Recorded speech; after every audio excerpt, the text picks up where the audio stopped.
Greg Regan, welcome back to the show. Talk to me about this campaign that went nationwide over the weekend. Go ahead. Sure. Hey, look, it's clear if you look at everything that's happened over the past 2 years in particular in the freight rail industry that the system is broken. The priorities are completely out of whack when it comes to the corporate behavior of the railroads. We have not only did we see the really bruising collective bargaining fight that happened last year, but now we're seeing these massive safety problems. Obviously, East Palestine is the most glaring example. That's just one of over 1,000 derailments that we have every single year in the freight railroads. And then you add to that the fact that they're having terrible service for the companies and the industries that rely on railroads to move their goods. And in the meantime, they're making the biggest, highest profits in the history of railroading. And they're making these massive stock buybacks. So, it's our contention that something needs to change here. And clearly, if they're not prioritizing investment in their own infrastructure and their own people to keep their railroads this profitable, then, they need to stop making these sorts of massive corporate profitability stock buybacks in favor of actually investing in their people and in their infrastructure. So, Greg, this campaign that you started on Friday, I'm just wondering here, I'm sure it's going to get a lot of people jumping on board. And there's 14 participating rail labor organizations. If you go to the TTD website, ttd.org, you could read them all, starting off with the Transportation Trades Department of the AFL-CIO. But is this something, can we force their hand on it? Is it going to take legislation? Say, hey, come on, stop this madness. I mean, there's accidents that are happening almost on a daily basis. We got to stop these stock buybacks and start investing in rail safety. Now, I guess we're talking about, is there some teeth to this kind of approach?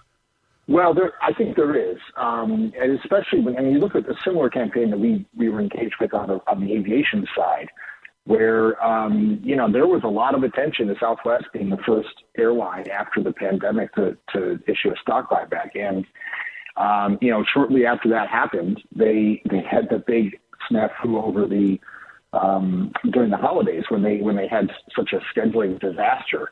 And I think it put a finer point to the fact of where their priorities were as a company, were they prioritizing service and their workforce, or were they prioritizing their own corporate greed? And so I think there is a public relations aspect to this that's really important. It puts a finer point on exactly where the priorities are for the company. But more importantly, all of this is connected with the problems that we're seeing that lawmakers and that regulators have a real say in how this is going to end up. Rail safety is a prime example of that.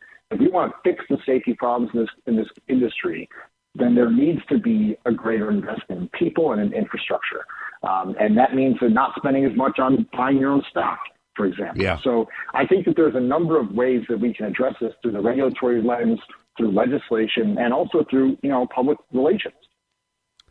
NoStockBuybacks.org. And I'll tell you, this got picked up in a number of media outlets over the weekend. So I'm glad it's getting the attention that it's getting, because we need to do something.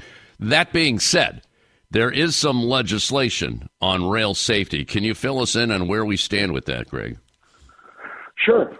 So there is bipartisan legislation that was introduced in the Senate by Senators Sherrod Brown and J.D. Vance that did a number of important things to try to improve rail safety. Since then, the bill is being debated. There's also legislation in the House that does the same stuff. But right now, there is a real fight in Congress, and especially in the U.S. Senate, about how do we make sure that this bill actually retains some of its teeth.